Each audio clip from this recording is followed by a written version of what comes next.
Here we go.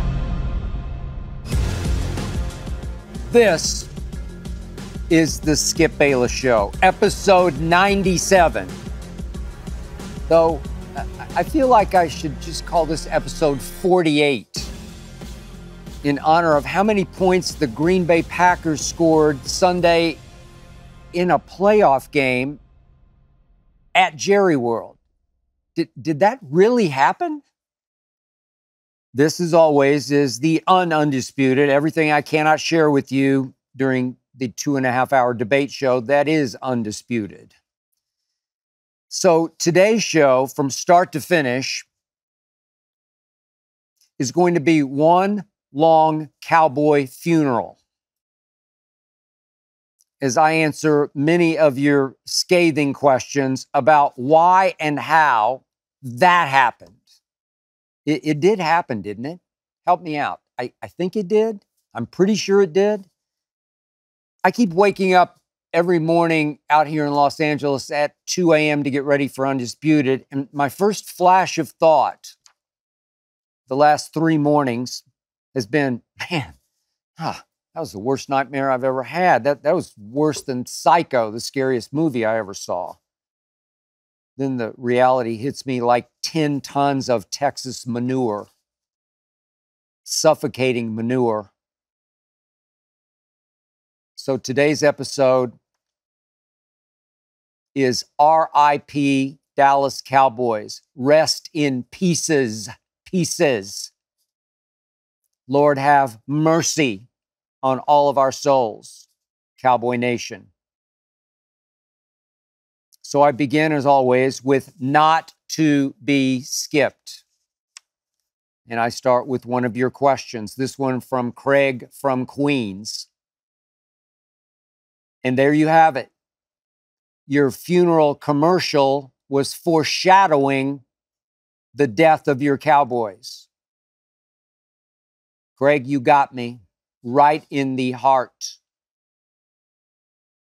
So, as you may know, probably know, just before Thanksgiving, we did shoot a commercial for Undisputed out here in Los Angeles at a cemetery in Altadena. And I should have known. Concept of that commercial was I was supposed to eulogize the dearly departed Uncle Philip. And as I got up to the podium in front of the mourners gathered outdoors at the gravesite, I just couldn't help myself. I started bearing my soul about how my Cowboys had all but put me in an early grave. I just should have known. Life was about to imitate art. I was about to speak an all-time playoff nightmare right into existence. I was about to conjure up my own doom, to all but predict it, definitely Craig to foreshadow it, the ultimate doom and now gloom. It wasn't the Jimmy curse that we needed to break by putting Jimmy finally, after 30 years in the Ring of Honor, the night of the Detroit game. It was actually the Jerry curse that remains unbroken. Now 29 years and counting since we've made it to an NFC Championship game. So I woke up Sunday. I was feeling great. I don't get to go to church the way I do out of football season. So in football season, I don't go to church. I do my own devotional at home, said my own prayers. Went outside for a long run. Beautiful day here in LA. Not a cloud or a worry in the sky. We were 7.5-point favorites at home, where we had won 16 straight games, against the youngest team in the league, a 7 seed, which had never won a playoff game. that team from Green Bay with a first-year starter at quarterback. As I kept saying the previous week on Undisputed, this is not Aaron Rodgers at quarterback. Aaron bleeping Rodgers, who has always owned us. This was Jordan Love. Come on, man. We got this. I was so confident. I even said on Friday's Undisputed, I'm going to shatter this myth and mold of one game at a time. I don't even want to hear that. I'm going to obliterate that cliched concept.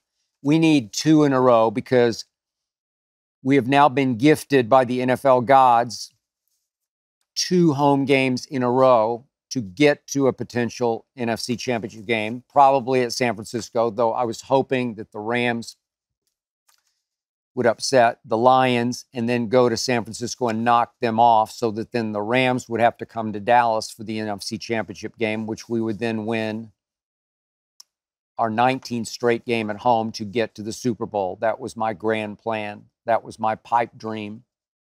That was ultimately my nightmare.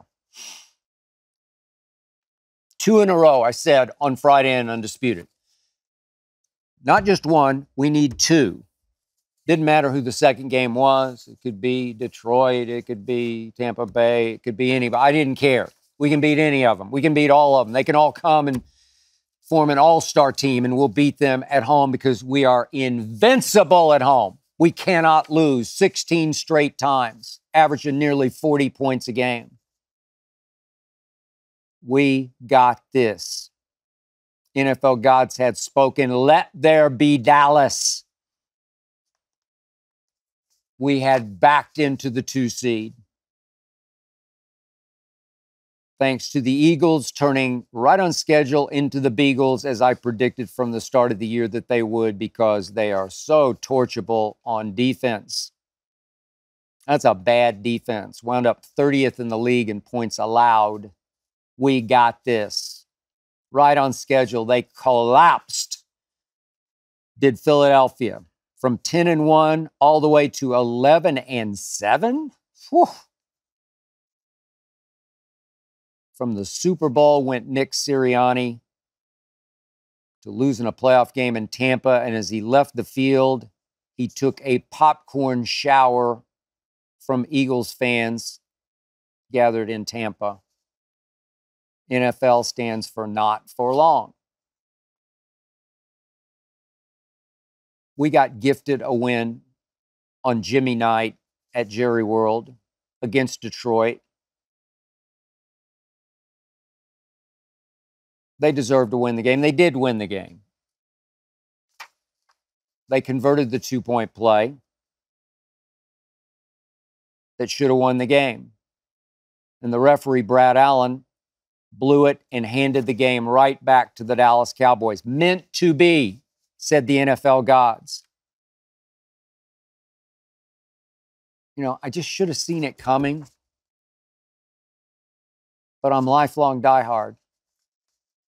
I've told you I became a Cowboy fan when I was 10 years of age. Saw my first game at the old Cotton Bowl. Saw the stars on the helmets, the stars on the shoulder pads in those days.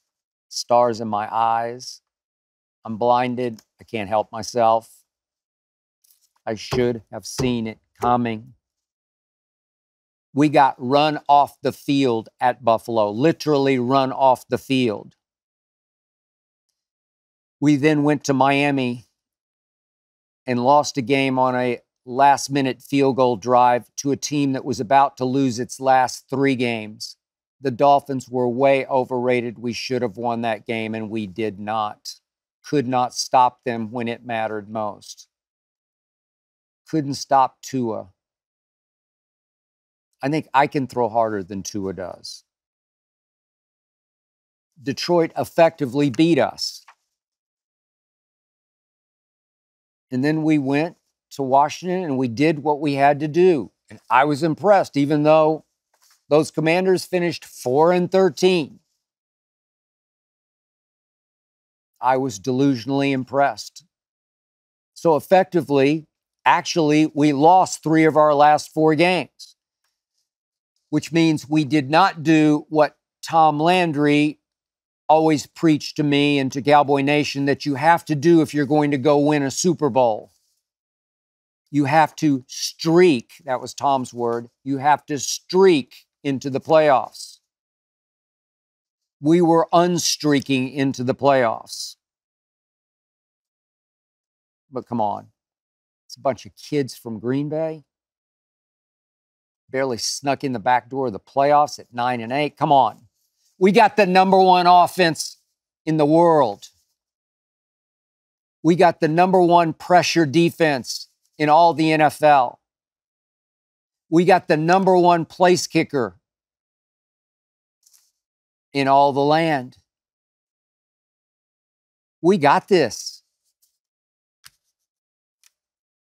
And Green Bay won the toss and said, give us the damn ball. I thought, man, that's ballsy. Okay, good luck. First play of the game, we stopped Aaron Jones cold. I know Aaron Jones. He's a great young man. Cowboy killer. Grew up in El Paso, wanting to be a Cowboy player. Was a fan. We stopped him cold for no gain on the first play of the game. Second play of the game. Would you believe we actually sacked Jordan Love? He lost 2 yards on the play because we blitzed Donovan Wilson from the safety position, and Donovan got there along with Golston, and we ransacked him. We threw him down for a 2-yard loss, and I thought, here we go. Or, here we go. That's what I thought. And I look up, and it says at the bottom of my screen, flag. Flag? For what? Wait, no, that's impossible. Wait, there's a flag on Deron Bland? Wait, on Deron Bland? Well, he's our revelation at cornerback, set the all-time pick six record this year, first team All-Pro. He's called for illegal contact? That's impossible. Not Deron Bland. No, that was it. First down, Green Bay. Okay. Now, here we go. And we threw Aaron Jones for a 3-yard loss. Would you believe that? And it's 2nd and 13, and I'm seeing visions of 3rd and 13, and I'm seeing punt, and I'm seeing 7-0 Dallas dancing in the back of my psyche. 2nd and 13, Jordan Love drops back and throws an absolute rocket right down the middle of our defense to a wide open Romeo Doubs. Wide open. The same Romeo who didn't catch a pass in their regular season finale at home that they had to win over their arch rival Chicago Bears. He actually played 11 snaps in that game, took a shot to the chest, didn't play anymore. Romeo Doubs? Where's he been? 22 yards to Romeo Doubs? Okay. So we scratch and we claw, and finally, we get Green Bay to 3rd and 5 at the 6-yard line, and I think we got this. Just hold them to the field goal, and we'll go down and score, and it'll be 7-3, and we'll never look back. Would you believe DeMarcus Lawrence jumped offside, jumped right into the neutral zone? Infraction. No, couldn't be D-Law. He's our one veteran leader on defense. He's our spokesman on defense. He's the one guy you can trust on defense. No, that can't. No, that can be. And on the next play, Aaron Jones said, "Thank you very much. Touchdown, Green Bay, 7-0 Green Bay."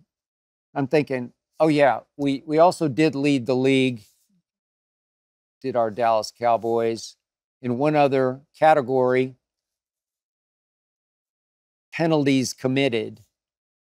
Deron Bland, really? DeMarcus Lawrence, really? Not ready to play? No surprise. Mike McCarthy is still our head coach. Mike McCarthy, who I've said many times, could not motivate his way out of a wet paper bag.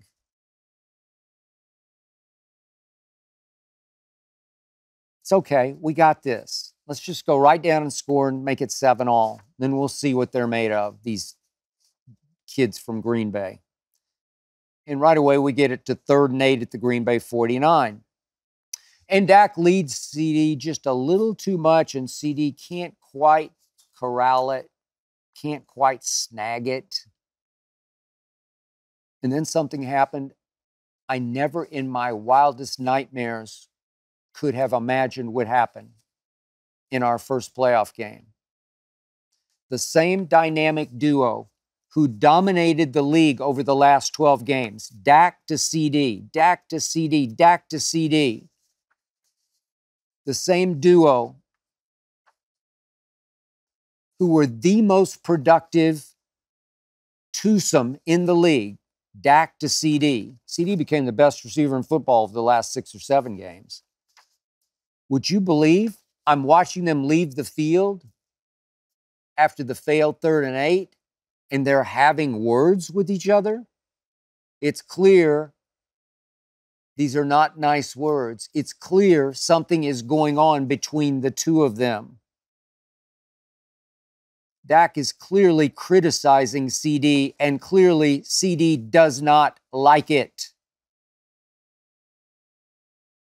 And then I look up, and CD's on the bench, either pouting or about to go over the edge into all-out anger. And Mike McCarthy has to leave his position as the play caller. Obviously, they're on defense at this point, but he has to walk all the way back to the bench. I don't think I've ever seen him do this before, to sort of talk CD off the ledge, try to get him back. What? That's impossible. Not the dynamic duo, not now. This cannot be happening. Of all the things, you could give me a list of 1,000 things that potentially could happen in that football game, in that stadium, on that day, and that would have been number 1,000 on my list. Dak and CD are going to get into it to the point that CD looks like he doesn't want to play anymore. What? This is impossibly bad. Michael Irvin said on Monday's Undisputed that CD was in the wrong. That in his days, obviously catching passes from Troy Aikman, 8 to 88, that if Troy ever got mad, and Troy could be hot-blooded, he could be a little quick-tempered, especially in the heat of battle, in a good way, I mean, for all the right reasons, but Michael said, I never once went back at him. Whatever criticism he had, I just said, yep, I got you. What can I do better next time?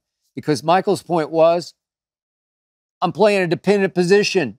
It's all about him throwing it to me. I can't choose to throw it to him. So Michael's point was, that's CD's fault because he walked away from Dak. He wouldn't really acknowledge him as they left the field and Dak had words for him. He just turned away from him. And Michael said, no, you turn to him and you listen. You hear him completely out and you say, I got you. I'll do it better next time. Obviously, CD had broken off the route a little bit too much. He hadn't run it flat enough. Whatever that was. I thought it was just a poorly thrown ball, but that's just me. I blame Dak, but that's just me. 2 wrongs don't make it right. And for the rest of that first half, in the first playoff game, with the 2 seed at home, it looked like Dak and CD had never played together before. And it looked like to me that CD didn't really want to play with Dak for the rest of the first half. What?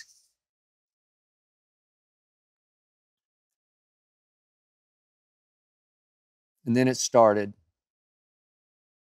That horror movie starring playoff Dak. He lives, he breathes. He chokes me to death as he chokes to death. Deer in headlights, jumpy, shaky, starting to unravel right before your very eyes. He led Brandon Cooks a little too much on a slant. Zaire Alexander, the Packers pretty much ran the route, snatched it away. First interception. Then he tried to force one to CD. He looked right through Darnell Savage, deer in headlights. Couldn't see Darnell Savage, who said, "Thank you, Dak," and took it right to the house. And I look up, and there's still 2 minutes left in the first half. And it's 27-0. Think about that. It's 27-0 with 2 minutes left in the first half. I get chills just thinking about it. I literally went into shock. Shell shock. Surreal shock. I had an out-of-body experience. I'm starting to have it right now. Again.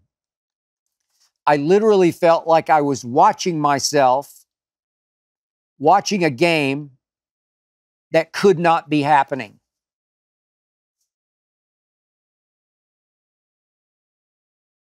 Is it before your time to remember the old series, The Twilight Zone? I love The Twilight Zones by the mastermind Rod Serling. I felt like I was lost in a Twilight Zone episode. Macabre, surreal, inexplicable. I went numb. I couldn't feel my fingers or my toes. I kept saying, okay. We can still do it. We can still climb out of this. I watched our man here at Fox now, Jimmy Johnson, get so angry at halftime on Fox that he delivered the speech that needed to be delivered in that locker room during that halftime. This is what Jimmy would have said. That gave me chills. I know those words. I know those speeches. I covered those teams. That was real, raw Jimmy, who no longer coaches my team, unfortunately. And I look up with 11 minutes left in the game. Think about this. 11 minutes are left.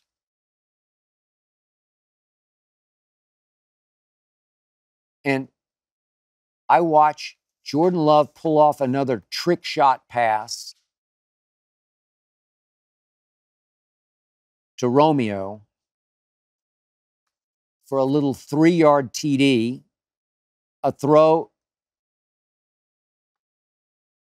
that Aaron Rodgers on his greatest day couldn't have made any more slickly. I look up with 11 minutes left and it's 48-16. 48-16? We got this? Think about this. The Dallas Cowboys have now played 66 playoff games in their history. The most they had ever allowed in any one of those playoff games was 38 points. And Green Bay had 48 with 11 minutes left in the game.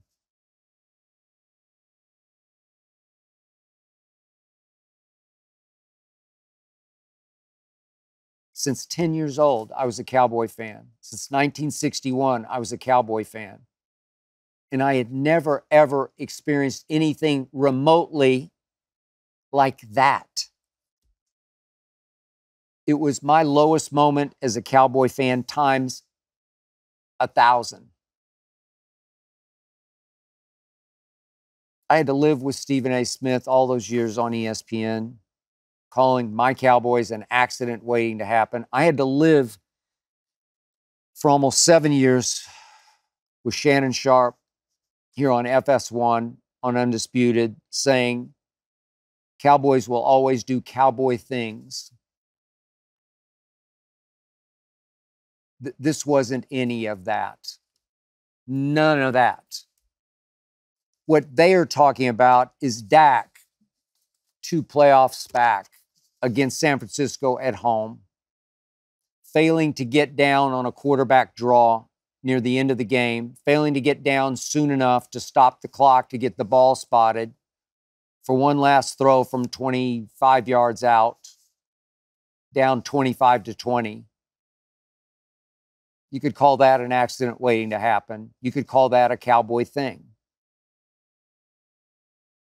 This wasn't Dak a year ago at San Francisco in a divisional round playoff game, throwing two awful second quarter interceptions, just two head scratchers, two what are you thinking interceptions, but the Cowboys only losing 19-12.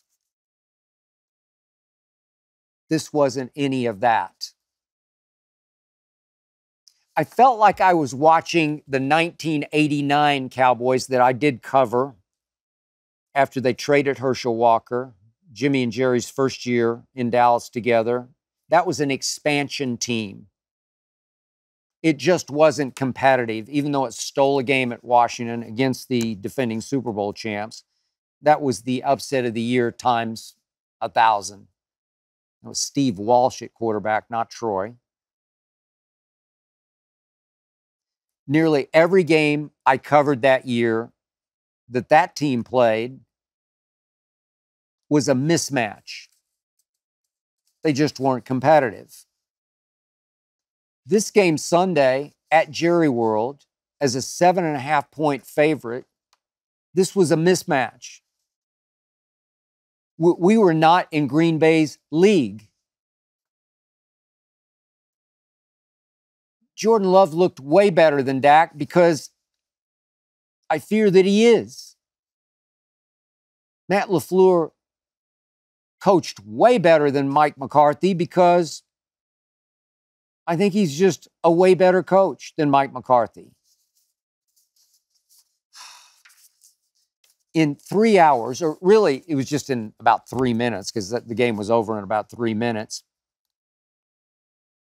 we went from NFC Championship game, here we come, to oblivion, to complete and utter hopelessness. I told you right here on this show before the year started, I told you this for 3 years?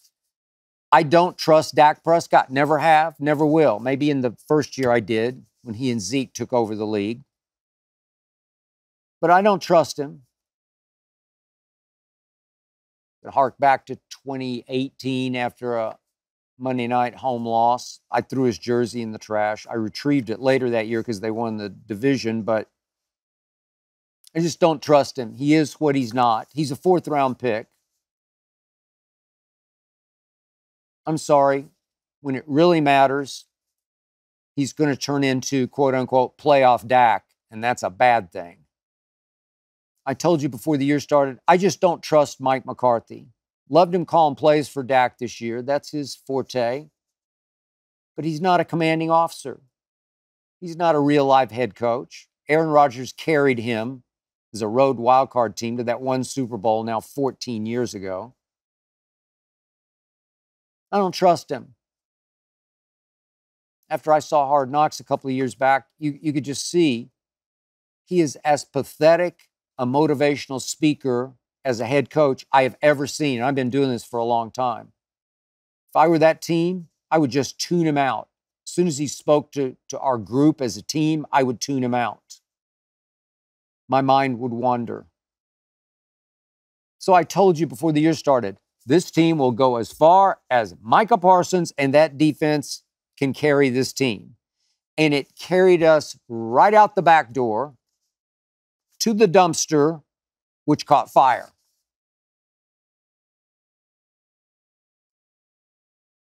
I kept saying all year, our unofficial head coach is Dan Quinn.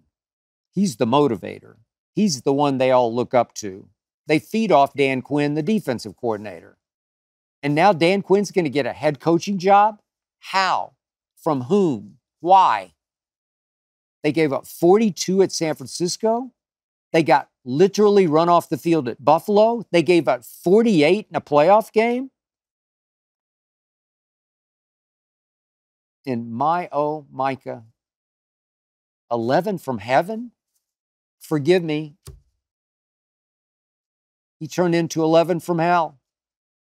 I'm sorry, but Micah said back in training camp, this year's training camp, this defense could be better than Ray Lewis's defense, 2000 Ravens. One of the best ever. Maybe I still go with the 85 Bears slightly over that defense. Also Derek Brooks' defense. Keyshawn played for that team in 2002 in Tampa.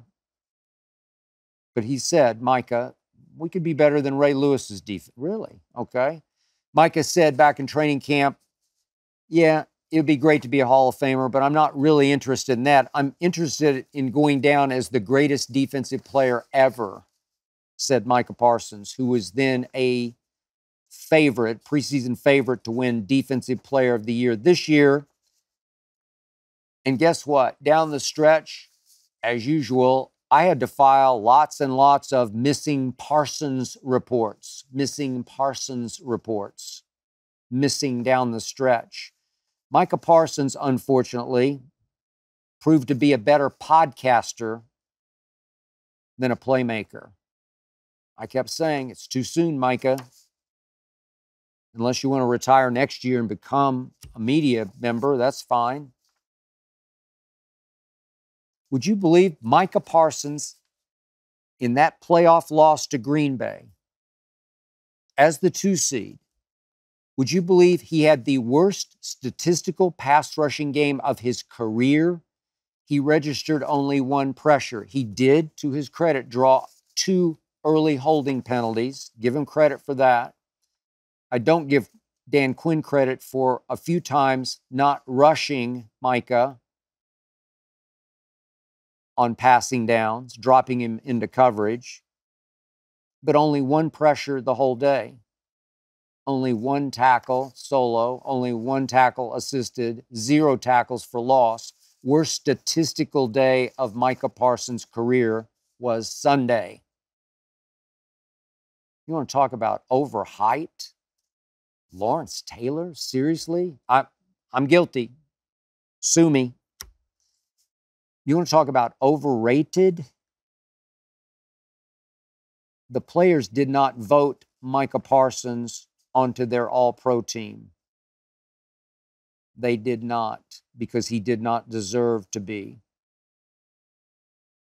Micah Parsons is just not that dude. I'm sorry, I admit it. Sunday at Jerry World, the 2023 Dallas Cowboys simply got all-time exposed right before your very closed eyes. Rob Gronkowski nailed it on Fox moments after that Buffalo debacle. He said of the Cowboys, that's not a mentally tough football team. He was so right. Just a bunch of talented losers. Heartless, gutless, leaderless playoff frauds. The 2023 Dallas Cowboys. America's tease. Not team, tease. But the reality of it was just more than I could process in the moment. Honestly, I still find myself gazing into nothingness during the day and thinking to myself, did that really happen? I guess, yes. This is Randy from San Jose who asks, or actually states, I should say, your trash can 1, Skip 0. Okay, Randy, you got me again. You're probably aware that over the years, I have thrown some jerseys into my trash can.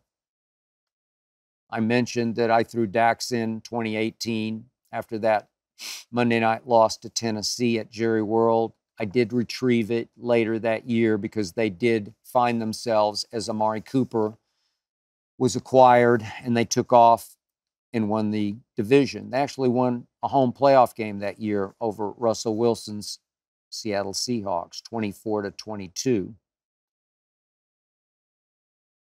But this season, after that thing in San Francisco, 42-10, I threw Dak's number 4 in the trash and I left it there. Gone, done.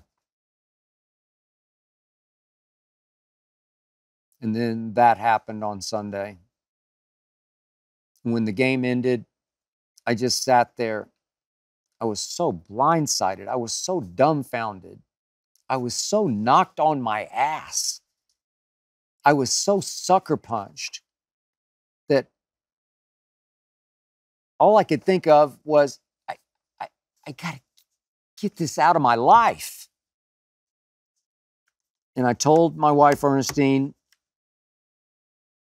get your camera ready.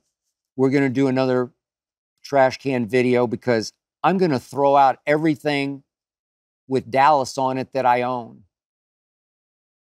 I'm going to get rid of everything Cowboy in my house. And I stacked it all up. And I looked at it and I said, you know what? I don't ever want to be humiliated like this again. I'm done, man. I need a new team. I need a more trustable cause to pour all my heart and soul in. And I marched into the kitchen and I threw the whole pile of it down on the chair. And one by one, I fired it into that trash can. By the way, that was one take. They're always one take. You can ask Ernestine. And I went swish, swish, swish, swish, swish. I think there were 8 or 9 items. I don't know.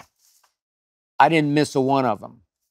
And it's a fairly small mouth to that little trash can. I didn't miss a throw because I threw with fury. I cut loose, literally. It was all-time cathartic for me. All my pain went into that trash can. It was either that for me or jump out the window. So I threw all my Cowboy life into that trash can. And by the way, a very quick aside, I'm told that the internet sleuths out there always try to freeze frame my videos of my kitchen, our kitchen, to see exactly what's on the shelves. Just full disclosure, I'll give you a quick look into my vitamins and supplements. You could probably see bits and pieces in the video. I haven't really studied it, so I'm not for sure. Here's what I take every single day, some of them twice a day. I take 1,000 milligrams of vitamin C. I take vitamin B. I take vitamin D, which I think is just as important as vitamin C. I take vitamin E. I take DHEA. I take fish oil. I take calcium, CoQ10. I take Osteo-Biflex twice a day for your joints. Mine are always sore. I take Digestive Advantage. I take Tribistan, a Bulgarian product that's a testosterone booster. And finally, every 3 months or so, I take creatine in a 2-week cycle because creatine really works for me when I lift weights every couple of months. This is Luis from New York. Are you happy or angry that there's over 200 days until your Cowboys get to play again?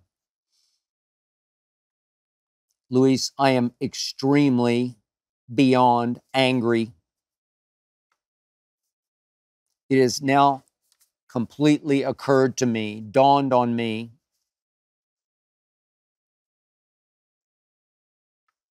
like the hottest burning light, that my emotions are all a prisoner of one Gerald Wayne Jones Jr. Jerry Jones. I know him well. I like him.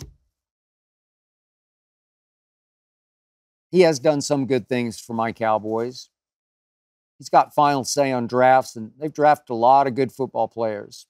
Last 10, 12 years, you could argue they've been right there with Kansas City in drafting football players. I give you that, Jerry. But Jerry owns the rights to my bragging rights, often on live TV, live national TV. And Jerry too often turns my bragging rights into gagging rights. So think about this. There's no school for owners. Jerry didn't have to graduate from any owner school. Jerry doesn't have to keep taking tests like driver's tests to make sure he can still operate the vehicle. There's no testing to requalify. I can't vote Jerry out of office. And we all know that Jerry is never going to fire himself as the GM of the Dallas Cowboys.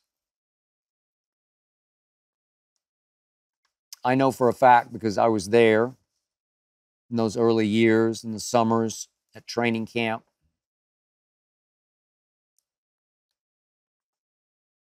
Jerry would schedule joint practices with the Raiders so that he and the great Al Davis also knew him very well, so that they could go to dinner and that Al could teach Jerry how to be an owner and an operator of a football team. Al Davis was a coach. Jerry's never been a coach, but Al taught Jerry that you have to coach the coach. You have to be in charge and in control. You have to run the operation and coach the coach. And somehow, Jerry decided, in part from Al, that coaches are just interchangeable parts. They don't really matter. That's why he kept Jimmy out of the Ring of Honor for so long. They fell apart. Jimmy was hard on Jerry occasionally, but in the end, Jerry thinks it's all Jerry, that he coached even that coach, Jimmy Johnson, one of the greatest coaches of all times. And when he fired Jimmy that fateful night at the owners' meeting after back-to-back Super Bowl championships, what did he tell those two reporters from the Dallas Morning News? He told them that 500 coaches could have coached us to the Super Bowl. That's what Jerry thinks of any coach. Bill Belichick, Jim Harbaugh, Mike Vrabel, Pete Carroll. They're all dime a dozen to Jerry. 500. And then the other day he said, when asked, is he getting a little antsy because if he doesn't go forward with Mike McCarthy, that these candidates one by one will get jobs. They'll be off the market. No Belichick, no Harbaugh. Still think he's staying at Michigan. I could be wrong. Pete Carroll, Vrabel, on and on. It's a pretty robust market right now. But what if they're all gone when Jerry finally decides, I think I'm going to move in a new direction? Jerry just scoffed at it and said there are 10,000 coaches out there who are available. 10,000, said Jerry. Dime a dozen. He also told his team, once again, his personal window is closing because he's not sure exactly how much longer he'll live. I'd like to see Jerry live until he's 105. I hate to see him talk so morbidly about his mortality, but he does, and I guess it is realistic. He says, I'm not sure how many more years I have, which means I don't think Jerry's in any mood to start over. They had it. They had it all. They had the 2 seed. They had 2 home playoff games. Who knows? Maybe 3. They had the number 1 offense. They had the number 1 pressure defense. They had the best kicker. They had it all. So I'm taping this on Wednesday, and I hope to eat these words because I hope by the time you hear this that Jerry will have fired Mike McCarthy. But I'm beginning to doubt it. The clock continues to tick. Time goes by, nothing happens. It's starting to smell like he's going to go forward with Mike and Dak because we had it. He's going to convince himself, I fear, they just had a bad day. A bad day? Like the worst day in the history of the National Football League, given what they were? But I fear he'll just say, I'm too old to do this again. I'm fine. I'll get another dime a dozen coach and do what? Start over? Dan Quinn takes another job. So what? I can't imagine him getting another job, but so what? Even I'm down on Dan Quinn. Coaches dime a dozen to Jerry. So I fear he'll just convince himself, maybe next year we won't have a bad day. Maybe we should just run it back with Dak and Mac. Even though no team in the history of the National Football League has had 3 straight 12-5 seasons and not made it to the NFC Championship game. So I remind you, for the first 30 Super Bowl seasons, in 16 of those seasons, my Dallas Cowboys played in the NFC Championship game. Think about that. 16 out of the first 30 Super Bowl seasons played. More than half the time, we were one step away from the Super Bowl. And now we're going on 30 years of having not played, even in the NFC Championship game. It's mind-boggling. These are the Dallas freaking Cowboys. But is Jerry going to take any blame as the owner and operator? No. Is he going to demote himself? No. Fire himself? Heaven forbid. No.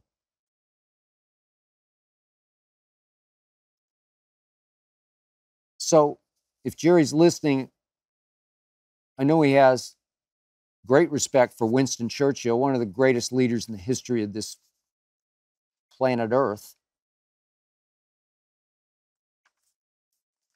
And it was Churchill who said,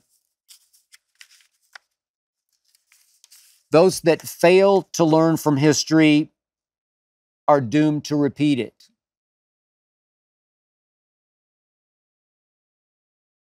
It gets us back to the definition of insanity. And this team has driven me completely insane. You're just going to do it again and again and again with those same 2 guys as your most important cogs in your system with Mike McCarthy and Dak Prescott. You're doomed to repeat it again and again and again.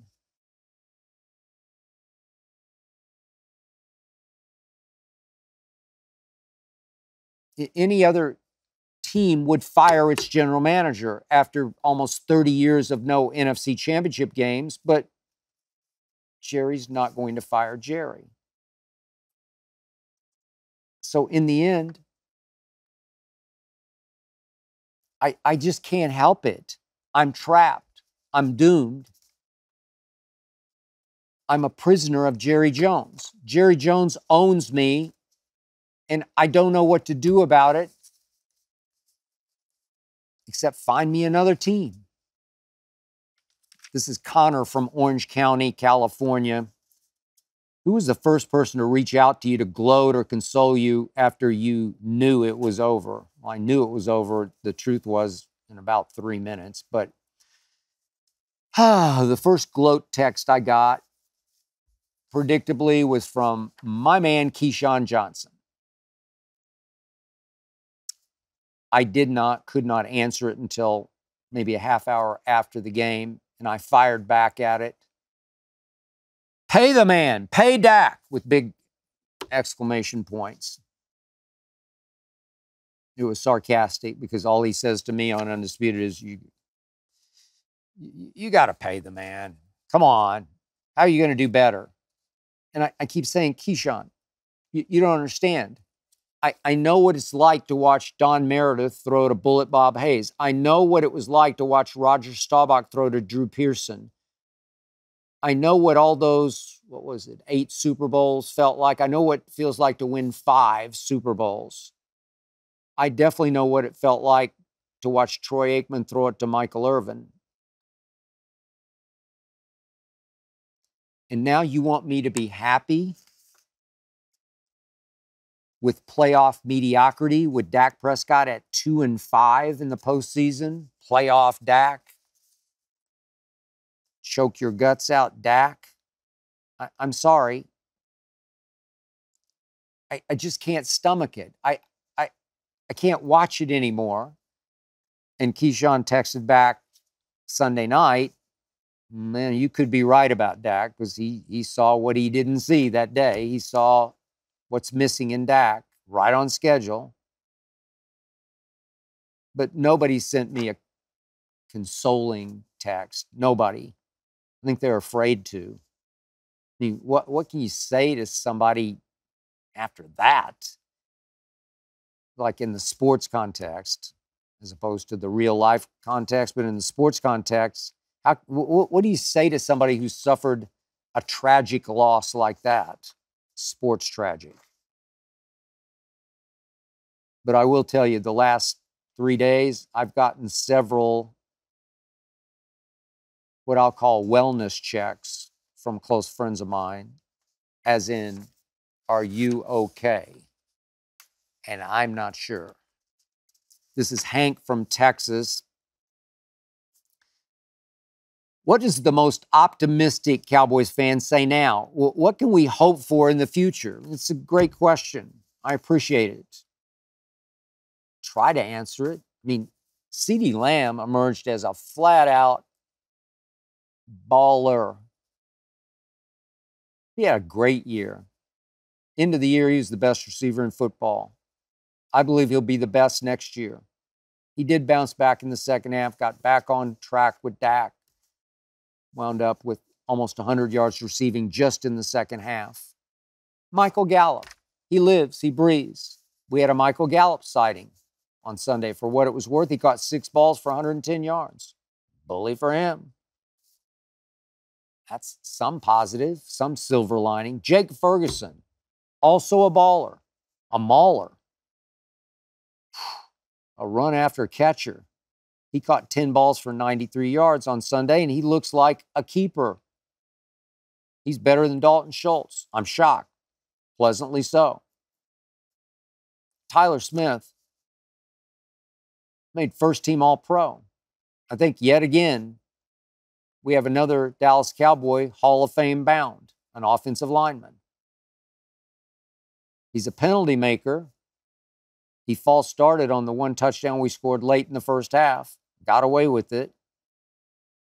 But, hey, at least we got that going for us, as Bill Murray said in Caddyshack. At least we got the Eagles or Beagles going for us, because I think they're a little bigger mess than even we are. So maybe next year we could lead the league in points scored. And maybe if my dream could come true, we could next year miss the playoffs, barely miss the playoffs on the final day of the regular season, so we don't have to suffer another one of those. This is Calvin from Denver. What is the best case Super Bowl matchup and result now for us Cowboy fans? I got an answer for this one. So my preseason pick for the Super Bowl was Ravens over Cowboys. And I have been right about Baltimore from the start, and I think I will be to the finish. They have been the best team all year long. So our best case Super Bowl result would be this. You ready? It would be Green Bay 48, Baltimore 32. Green Bay 48, Baltimore 32, because that would drain at least some of the shame out of what just happened.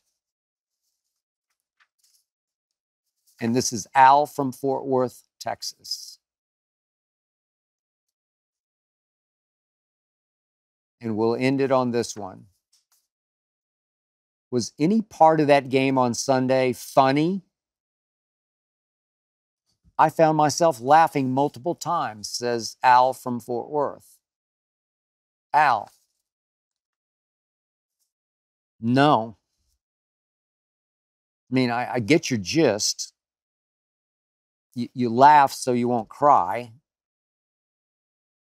What was happening was so utterly preposterous that it gave you the giggles. I get that. But I'm sorry, that's just not me. What happened to our Dallas Cowboys this past Sunday was as far from a laughing matter as anything I could have ever imagined. Anything ever, ever, ever. I mean, seriously, did that really happen? That's it for episode 97. Thank you for listening and or watching. Thanks to Jonathan Berger and his All-Pro team for making this show go. Thanks to Tyler Korn for producing.